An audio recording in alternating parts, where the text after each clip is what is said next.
Hey, this is Nick Akel. I'm the coordinator of the Eastmont Computer Clubhouse in Oakland, and today I'm going to go over how to get started with Autodesk Maya.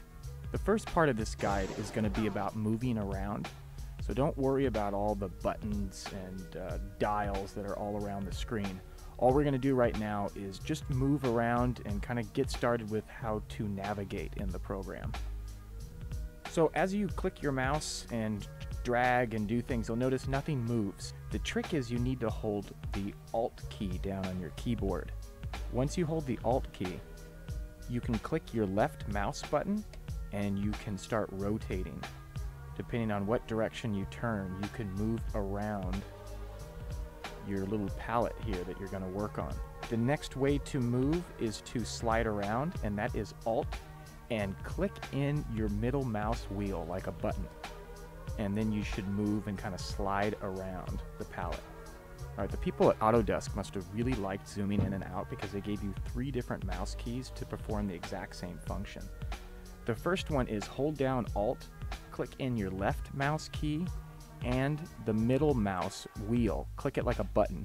And with those 2 keys pressed and the Alt key, you can pull in and out to zoom in. You can also zoom in and out by just rotating the middle mouse wheel on your mouse, and that should help you zoom in and out of the palette. The third way to do it is to hold down Alt and click your right mouse button. And as you pull back and forth, you can zoom in and out. The next part of navigation is your panels. Right now we are in the perspective window.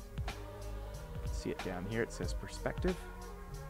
You can change this to a 4-panel view by clicking this button here, and that changes it from a top view to a side view to a front view and a perspective view.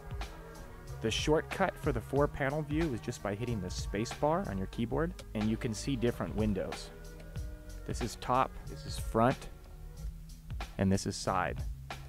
And the top right one is your perspective window. This one you can move all around any way you want. The other windows you can pretty much just zoom in and out and move back and forth. That's the only navigation it gives you. Now that I covered moving around, let's go onward to creating 3D objects with Autodesk Maya. Go up to the Polygons tab and click on it, and you'll have a few different types of material that are already made that you can put on your palette and manipulate. I'm going to start off with the polygonal sphere, and the way to create this material is click on it to select it. And right here it's asking me to click and drag on the grid. So what I'm going to do is click my mouse down, and as I pull, the object becomes larger, and as I bring my mouse back in, it becomes smaller. Once I let go, the object is made. And there we go.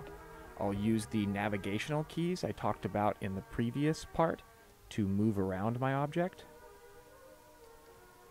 Zoom in and out. And I can see that it is a 3D object.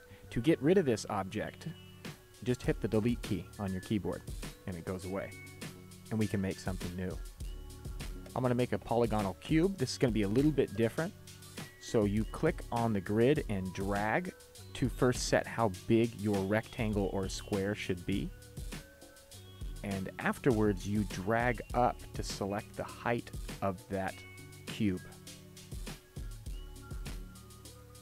Once I let go, my cube is made. I can move around it. See that it is a 3D object. Again, hitting delete on your keyboard gets rid of it. I'm going to go on to making a polygonal cylinder. I'm going to click and drag and pull up to set how high this is. And there is another object. I'll quickly go into a few other ones. Here is a cone. Here is a plane.